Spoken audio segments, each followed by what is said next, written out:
Hello and welcome to the Stormont Sources podcast, where we take you inside politics at Stormont and inside policy making across Northern Ireland. I'm David McCann. Also on the podcast today are our two regulars. We have Tim Cairns, who was former special advisor to DUP First Minister Peter Robinson. Hello, Tim. Hey, David, how are you? And we also have our other regular, Michael McKernan. He was a former special advisor to the SDLP from 2007 to 2016. Hello, Michael. Hello, David. Hello, Tim.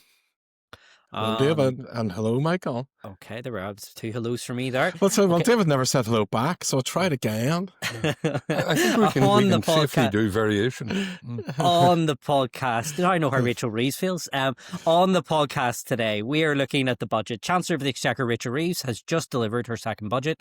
We will be taking a look at what it means for Northern Ireland and how our own budgetary approach is holding us back.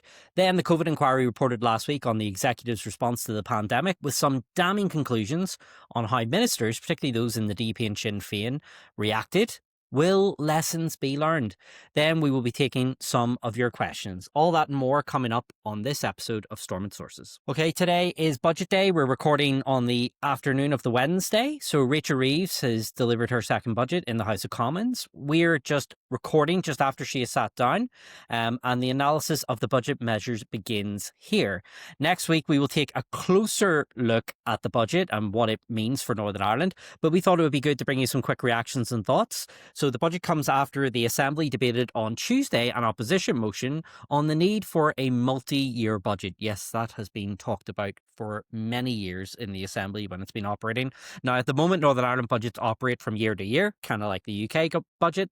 But this has been blamed, the lack of a multi-year budget has been blamed for some of the inability to take longer and medium-term decisions. We should also just note that Rachel Reeves in her speech has announced that the Northern Ireland Executive will be getting an extra £370 million over the spending review period. She also talked about an extra £17 million for businesses and strengthening the UK internal market.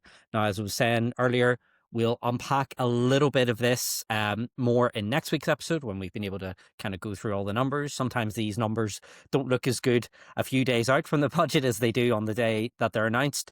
But Timothy, obviously, just the politics of budget day. Obviously, it was a bit embarrassing. Rachel Reeves, when she first stood up, had to talk about the embarrassing OBR, Leaked Office for Budget Responsibility, announced their forecasts before she had even spoken, and then you had a reprimand from the chair of Ways and Means about leaks in the budget. I mean, the politics of this, it's been a very messy budget round, hasn't it?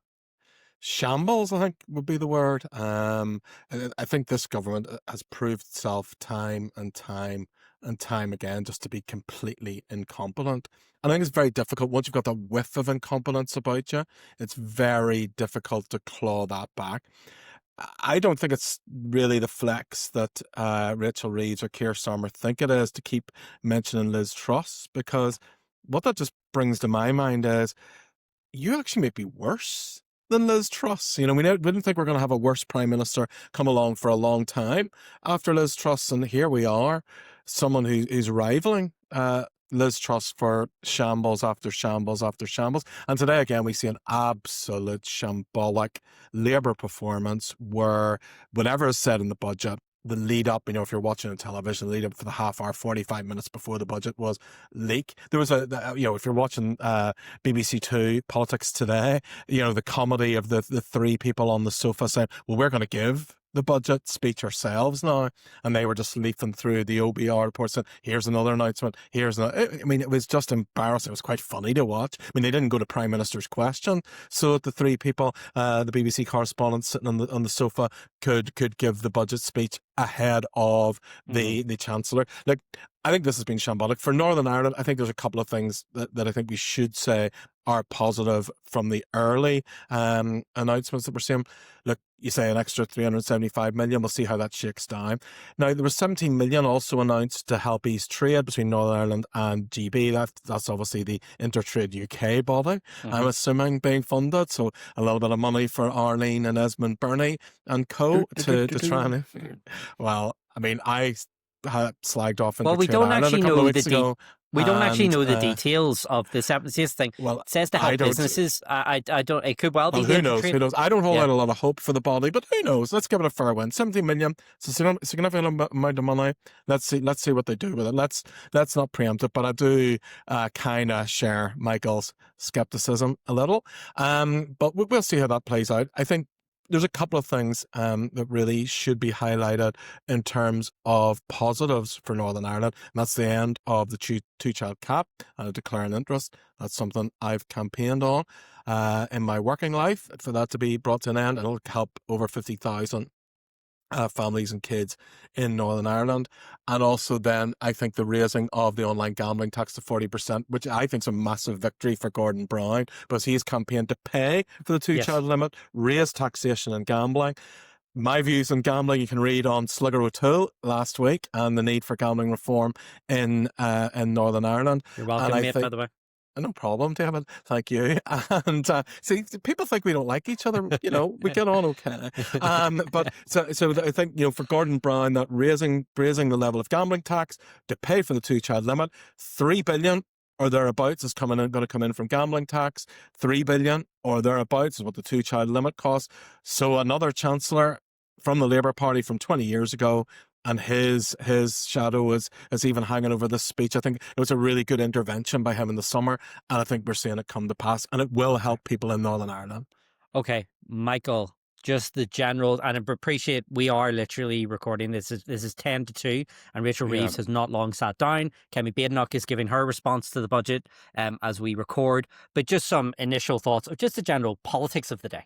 Yeah, well, I agree with most of what Tim said there. I think the whole process has been a shambles. Whatever about the actual measures announced today, the process has given rise to this new term, pitch rolling, where for the past month they've been deliberately leaking this proposal and that proposal to see how it will go down. And if it's going down badly, at one point they were going to increase basic income tax by 1 or 2%, but that didn't play well. So they're rolling it out, every single proposal, to see how it goes down in the party, first of all, and then to see how it goes down in the public and the media and so on. That's a disgraceful way to do budgeting, and it shows that while I don't quite agree with the omni-shambles of Liz Truss, I think it was worse because she bypassed the OBR, and the OBR's very existence is there to convince the markets that the numbers are genuine and credible.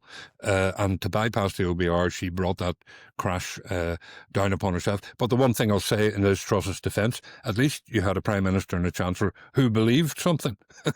It is beyond me what Keir Starmer and Rachel Reeves believe. They want to attack welfare, they want to attack the disabled, they want to attack pensioners. They even stupid things.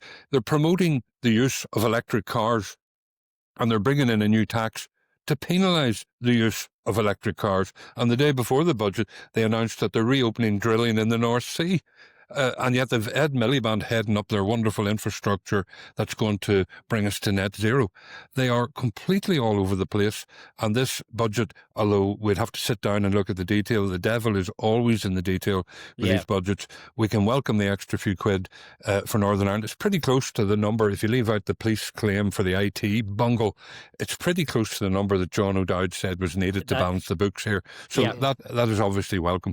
But this whole process has diminished the status of the Prime Minister, the Treasury and the Chancellor of the Exchequer, probably forever.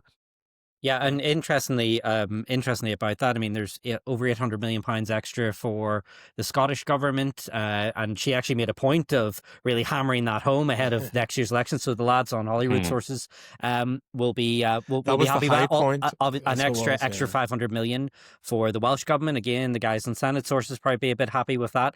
But 370 million for the when she said that, because John O'Dowd, the finance minister, has talked about the £400 million overspend that we're approaching for Stormont. So that's exactly what I thought she gave. Just so basically it's kind of like, well, your books will be balanced really. So John O'Dowd doesn't need then to next year worry about the overspend. So maybe Mike Nesbitt maybe there's something in his approach about putting it back to the executive for the extra, for the other 50% for the pay thing, because now that's I assume that's settled. That'll now just be, that'll settle those pay deals and that thing. Am I right on that, guys? Have I got that wrong? Or? Well, I think election shots were fired because the high point was definitely when she talked about Scotland and Wales, and she said, "Oh, well, because Scottish Labour asked us for the money and we gave it to them." I mean, that was definitely the high point of the parts of speech that I saw anyway. But look, yes, I mean, you're absolutely right. I think, she's balancing the budget, but I think there's still a need for revenue raising within the Northern Ireland Assembly. There's still a need for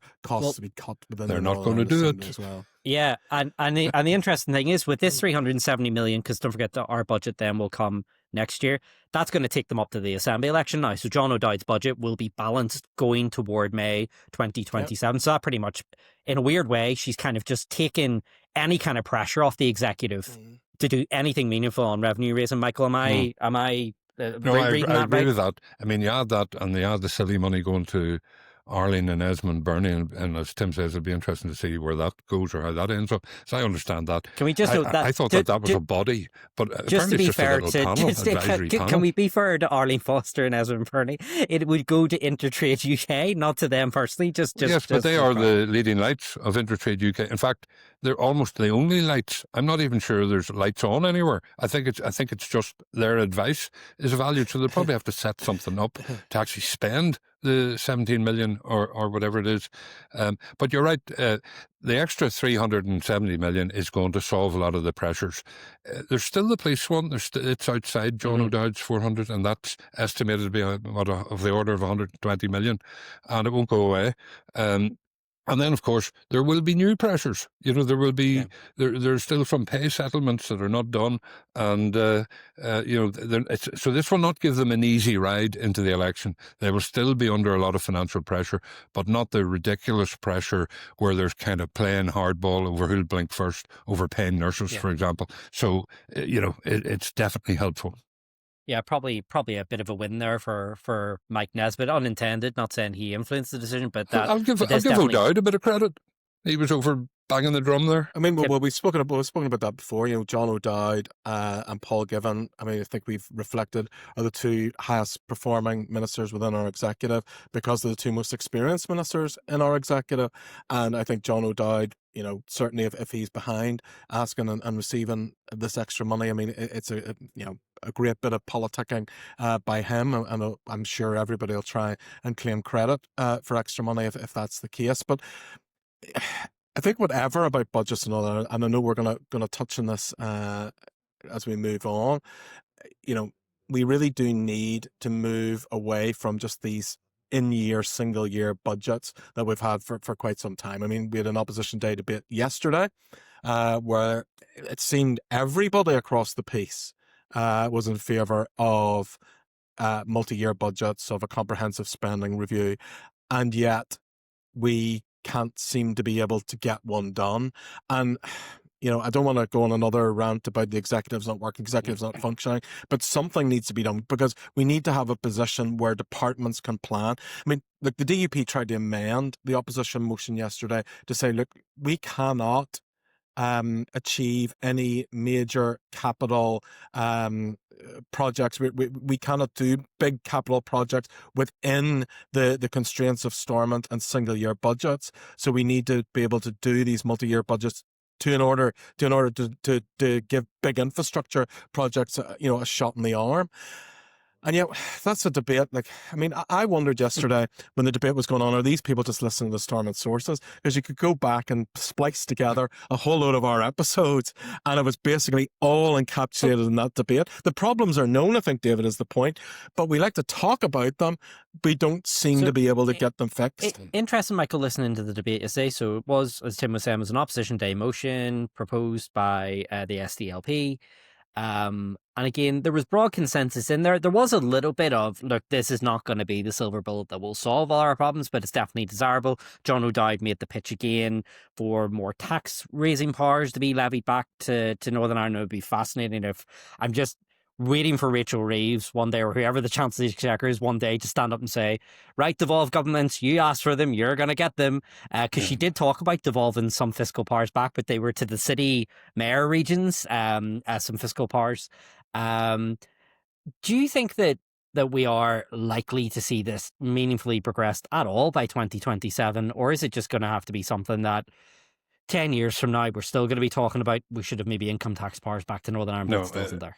It's definitely continued ad hocery until the election 2027. There's nothing going to happen. There's going to be no revenue raising, nor is there going to be any delegation of extra fiscal powers.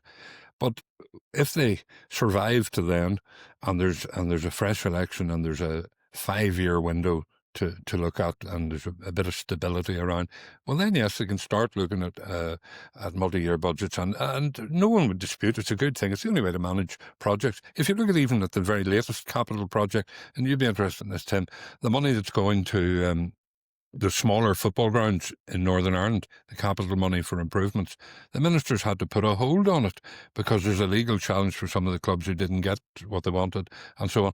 That money's going to devalue. You know, they're not going to get as much for it by the time the whole legal process ends, and the challenge and everything else. And the Glentorns and Cliftonvilles of this world are going to find themselves stuck and coming back for more money. And that's the way managing money goes in Northern Ireland, managing projects goes. And we simply don't have a system for delivering capital projects successfully. And that's been one of the issues with some of the city deal money. You know, it's just a lot of the projects just sat there. It was a great idea, and it's devalued over time. So, you know, there's been the issue over the Mourns Gateway, for example, and issues like that. Many other different projects which probably could have went ahead and could have had benefit. The Strand Cinema seems to have gone ahead at a pace. I pass it all the time, and it's looking like it's going to be a real success story. A jewel in the heart of East Belfast. Yeah, that's right. Looks beautiful. Home of the best election debate that Northern Ireland has ever hosted in 2015 as well. Well, was there another one other than the one that you did? Stop it, you. Stop it, you. Help Gavin win that election, so you can thank me later. But anyway, on to the thing now, and we have to caveat this here. We're literally giving these thoughts just after the budget there. Yes, before we get emails and tweets in.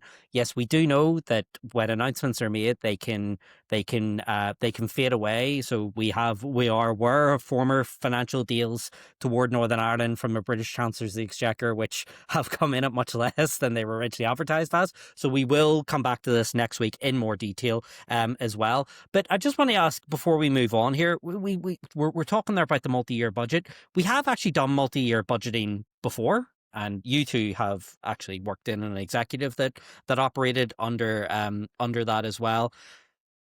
The benefits, I mean, did they? I suppose, were there any kind of substantial benefits, or is this kind of, as John O'Dowd was kind of tempering expectations yesterday, is it something that we're maybe overhyping?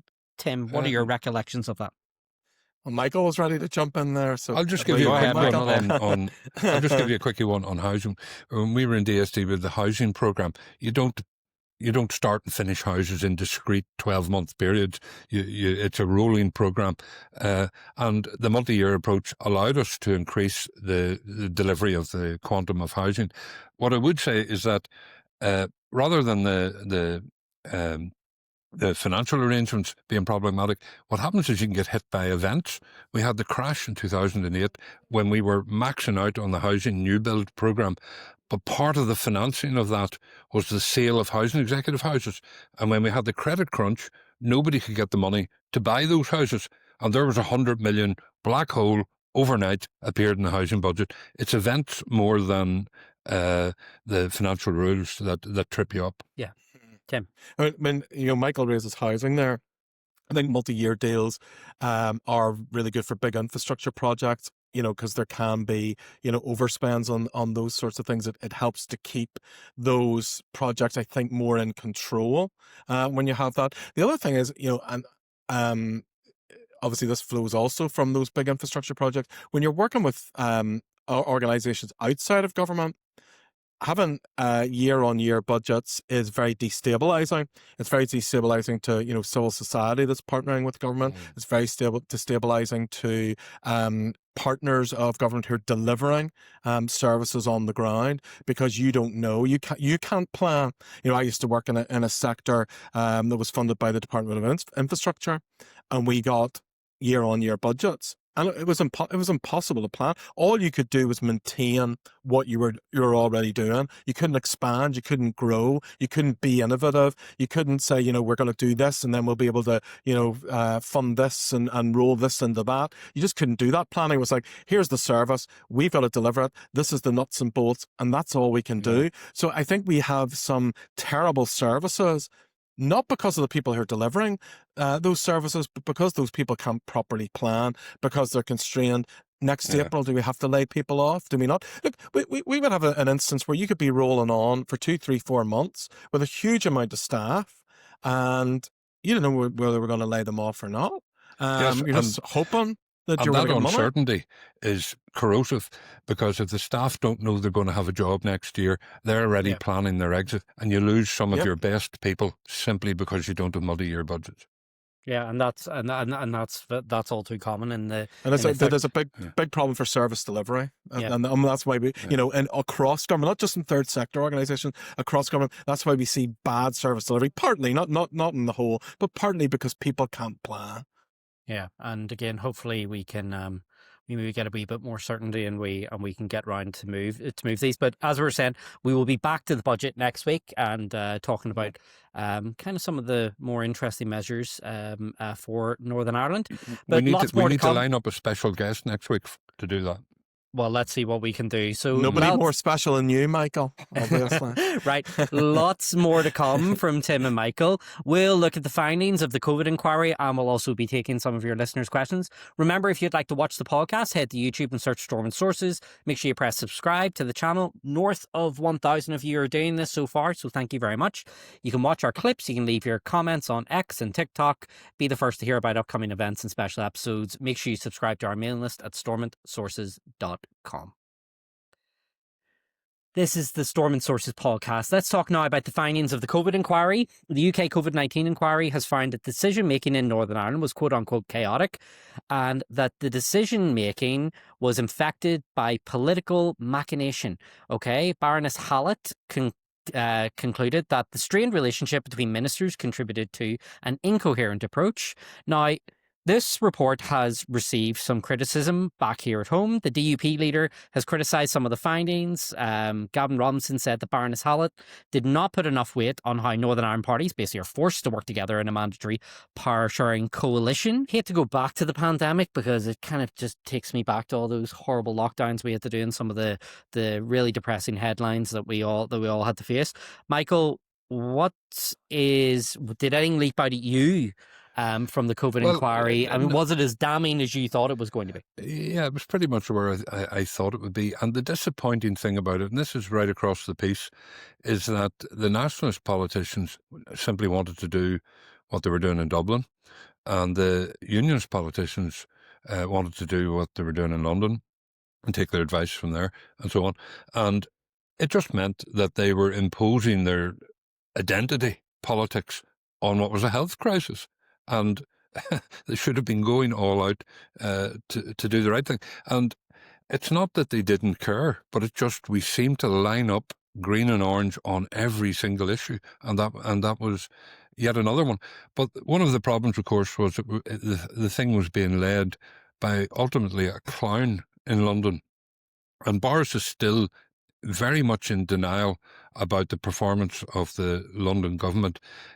He was right to say that Britain was one of the first to get a hold of the vaccine, and he was right in praising the quality of the vaccine rollout, which was impressive.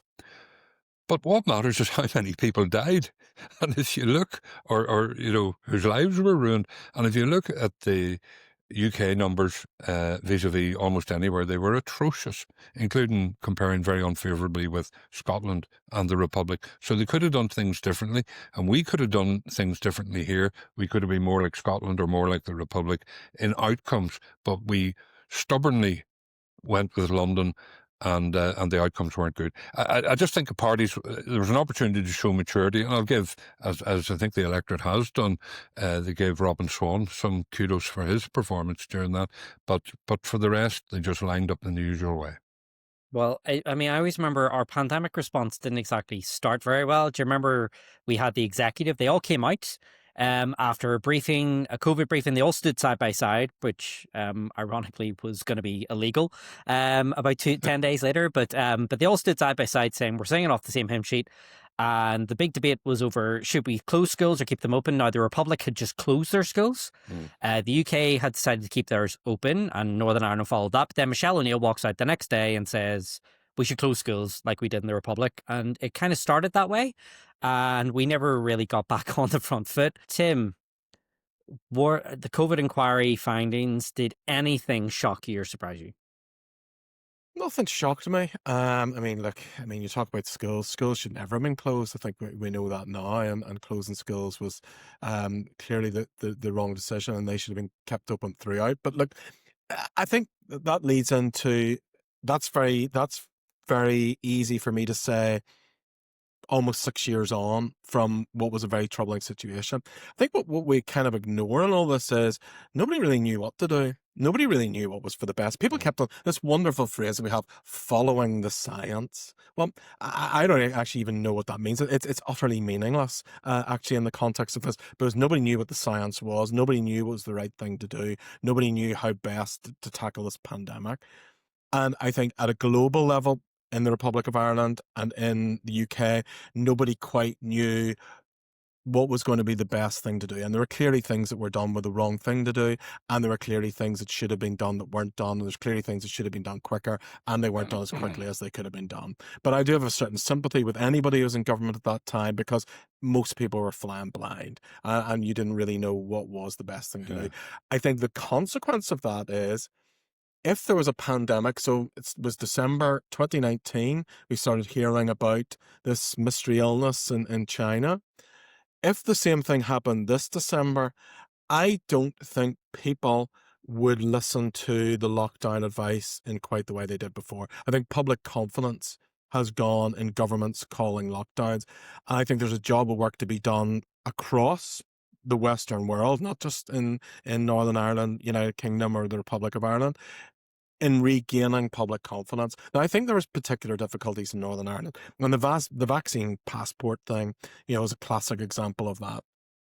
Possibly at the very start, whenever Dublin was rolling out their passport, there's probably an argument for that to be rolled out in Northern Ireland. We fought so much about it that by the time we rolled it out, I don't know how many months later, it was utterly worthless. I think it was only in operation, actually in operation for just a few weeks in Northern Ireland. It wasn't in for that long. Yeah. And because we spent so long, I think there was probably a period of a few weeks where this really was a valid thing to do, a vital thing to do, mainly to encourage people to get the vaccine who didn't want to get it, who were vaccine hesitant. But we were so long fighting about this that by the time we rolled it in, we just wasted a pile of cash. We had wasted everybody's time, and it was absolutely worthless. And I think things like that we need to look at, because it's not just in the COVID pandemic that we're not adept at making decisions. And I think it's not just an orange and green thing either, although I agree with Michael wholeheartedly. That's what lies at the core of it. I just think we're just not very quick at making decisions. The government structures don't allow that. Yeah. Because whatever about our strengths and weaknesses here in these islands, New Zealand made a success of tackling the pandemic. The New Zealand Prime Minister, using a rugby term, an All Black term, said, we go in early and we go in hard. And they were able to isolate it and deal with it and surround places where there'd been an outbreak. And their death toll was, what, was it in double figures? It wasn't thousands. Like, don't talk about the rugby. I went on Saturday night to watch the rugby with David. Right. And I have to say, when Ireland scored their try, the big Irish nationalist stayed in his seat. I was the one jumping up down. He said, "Tim, you're out with the wrong person for this." He said, "Yeah, no. So, well, that's right." Also, some man for Irish unity there. I'm getting even applaud his rugby team. I applaud. Well, they didn't even win, so there wasn't very much to applaud. In terms of then back to the politics. In terms of I'm fascinated by the responses, right? Gavin Robinson has pushed back, and even during the evidence session, Arlene Foster was particularly combative with the KC who was into it, whereas Michelle O'Neill was very much just going with emotions with it, and the response has been the same. Gavin has critiqued some of the findings. Michelle O'Neill, Sinn Féin have put out a statement kind of going, "We are sorry for the loss of loved ones and we will learn lessons." Why has that been the case? Why the DUP seem to be a bit all the way through the process, DP have seemed to be a wee bit like, well, hang on here, we're not going to just allow you to give this narrative. Where Sinn Féin have kind of just gone with emotions. Why is that? British public inquiry, maybe? I don't know. So, DUP are more invested because it's the UK government that's paying for it. I have to agree, with Gavin in terms of public inquiries. It's not been the greatest public inquiry that's ever been And you know about public conducted. inquiries, Tim. And, well, a man who knows about public inquiries much more than me is Sam McBride, and I think he's been very critical of the public inquiry and how it conducted its business. And I think, even in terms of disclosure of evidence, Sam McBride has pointed out there are pages and pages of evidence not disclosed. I just don't think it was a great process, and I don't think it's yielded great outcomes. I could have written the paper on Northern Ireland. I think it's a difference in style. I think the DUP just got defensive against all the accusations and all the rest of it, and their style is to hit back when somebody's coming at them and blaming them and so on. The Shinners, I think, on the other hand, they know maybe a better sense of the people who were kept out of graveyards and kept away from hospital rooms when people were dying and so on, and also conscious of the whole Bobby Story controversy, etc. And I think Sinn Féin think that it's a better calculation with their electorate just to take a little bit of humble pie and apologise and move on. Move on. And also, even though it was, obviously you've got the Nationalist Unionist thing, you also, I think, Mikey, you've hit a bit of a nail on the head there. You had Sinn Féin who were much more adherent to the lockdown policy. The DUP, by the middle of 2020, begin breaking away from lockdowns and they begin questioning it. And the DUP ministers and Sinn Féin ministers definitely had that divide. I mean, I know the opposition's been pushing to try and get lessons learned and things like that there, but we were supposed to learn lessons from, I'm not trying to say this to trigger you, Tim, but the RHI inquiry was supposed to be about lessons learned. And when did the RHI reported in the start of March 2020? And I don't think we've learned. I'm not sure many lessons have been learned. I'm not sure if Michael's suggesting that Sinn Féin's style is, the law of Castlereagh, say nothing and pretend you weren't there. So. Well, sure. No, just show a little bit of humility. That's the strategy there, and I think it's the right one as well. Yeah, and obviously because we have 5 parties in the executive at the time, I think it's just more. It is harder to get those decisions. Okay, we'll go on to our next topic. Some listener questions. We are trying to make a bit of a better effort to get to your questions as you're sending them in, and we do have 2 that we've picked this week that we thought it might be good for us to talk about. So we have this from Cahill. So hello, Tim, David and Michael. Against the backdrop of talk about unionist merger, should there be a merger between the SDLP and Sinn Féin, as there does not appear to be any fundamental differences between the two? Thank you, Cahill. Okay, I'll go to you first, Michael, since it's your political party. Would you back merging with Sinn Féin? No, funny enough, there was a time when that was proposed or suggested by Declan alone, if you remember back in the past, and he got severely castigated for it. But his argument being that because they were now both peaceful constitutional nationalist parties, why not? In fact, he thought that the SDLP merging with them would moderate Sinn Féin and make the nationalist offering a better all-round offer. Anyhow, no, I don't think so. I mean, obviously, for many years, they were at daggers drawn before the peace settlement. And I remember SDLP activists, many of them suffered quite a bit at the hands of some of their opponents. So there's that wee animosity. I think it's largely receded now, and they do have common cause on a lot of issues. But the fundamental reasons why they can't merge is that they are, in terms of values, fundamentally different parties. The SDLP are a kind of progressive, soft, centre-left, social democratic outfit, still inspired by the values and teaching of John Hume.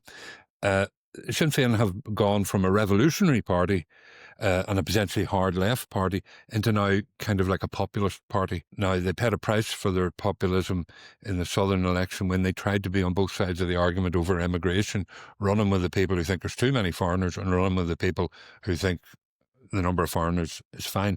And they're doing it up here as well. I saw in the Assembly there last week, Matthew O'Toole asked the First Minister was she in favour or not in favour of the north-south interconnector overhead to be built as planned?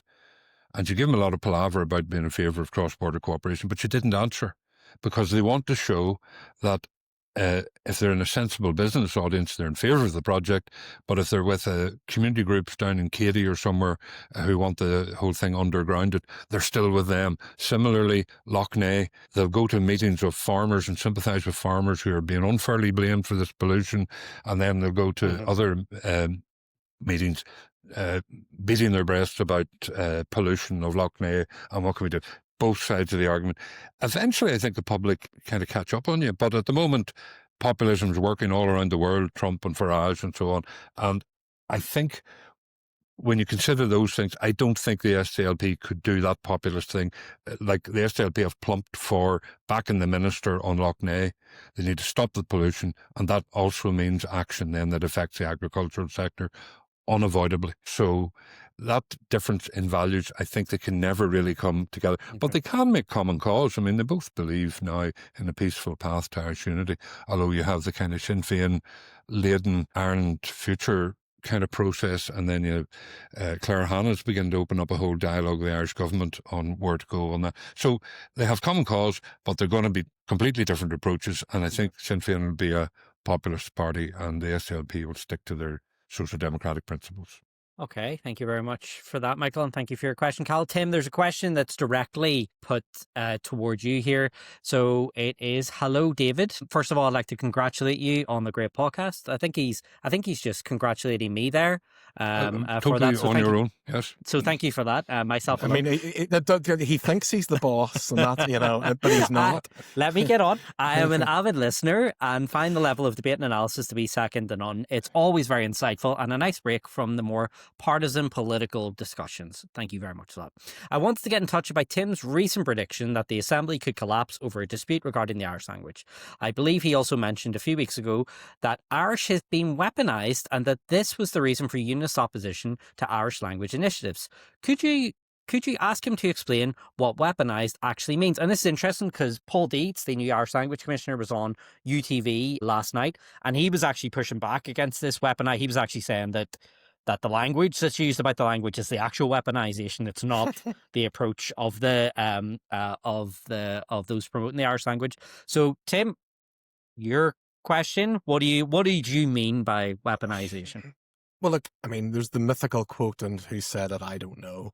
Nobody seems to know. It's been attributed to a number of people in the 1980s. Every word of Irish spoken as a bullet fired in Irish unity, and it's disputed who said that, if anybody said that. Now, I think, that's the genesis of where Unionists would have started to have seen Irish being adopted as something that would have been neutral into something that was being used to assert cultural rights. And then I think we see with Gerry Adams in 2014 when he said, equality is the Trojan horse that we're going to use. And I think, that was very clearly in the context that equality for the language was going to be weaponized in the way that the conflict, which he, of course, was not part of, had been weaponized. So I think, those sorts of quotes are what I mean by this has been weaponized. Look, now I do think there is a distinction between people who are political activists who are weaponizing the language, and then there are other people who, genuinely love language, genuinely want language to be retained on both sides of the piece, Ulster Scots and Irish. So there is a distinction, and two things can happen at the same time. There can be people who want to preserve something that should be preserved. And for the record, I think all languages should be preserved. Irish is a language that should be preserved. I think, academically speaking, culturally speaking, it would be ridiculous for any language to be consigned to the dustbin of history. But I think, clearly, and to answer the question directly, there is a belief within unionism, and you may disagree with that belief, but as a clearly held belief, and not held by a minority of unionists, Irish language is something that is seen, I think, by a majority of unionists, an overwhelming majority of unionists, I would say, upwards of 80% or more, to be something that is weaponized against unionism. Now, that may not be the case, but let's see a few examples that we've talked about before of where it would appear to unionists that it has been. street signs in Belfast, signs at the Grand Central Station after the event when everything's been agreed. These are recent examples of things that don't need to happen. 15% of people agreeing a street sign for it to go up in Irish. That seems, and we've talked about that in the podcast, we all feel, or well, certainly myself and Michael feel, that threshold should be higher than 15%. But I think unionists feel, and our correspondent may think wrongly, that is certainly something that has been weaponized against unionists within Belfast City Council area. When you see places like around where I live, that is a largely middle-class unionist alliance area, having Irish street signs go up, that just doesn't seem to be something that is true equality. Okay. Well, interesting. About those. See if Paul Deeds talked about trying we need to get him and Lee on to the podcast. So far I've been impressed by that guy. I think that fellow Deeds is I mean, it'd be interesting. Both of them have talked. They were both interviewed. If you want to go check out the interview, we'll give a plug for our friends at View from Stormont on YouTube. They were both interviewed last night, and they were talking about Lee obviously wants to increase the take up of Ulster Scots, and then obviously Paul Deeds is talking about basically he building relationships is going to be an important task for him as well with the Irish language, and we'll wait and see how those two commissioners go, what powers they get, and what resource do they actually get. Okay, well look. We will leave it there. We'll be back next week, again, unpacking a bit more of the budget and whatever else comes up in the week in politics. But gents, as always, thank you so much for going around the houses with me, unpacking everything as well. Thank you most of all for listening to us on this episode of Stormont Sources. Drop us a WhatsApp with your questions or comments, 0333 404 6507. Remember to use the word Stormont. You can also send us an email, hello@stormontsources.com. And we read them all. We'll get to them. We'll talk to you again next week. Thank you so much for listening.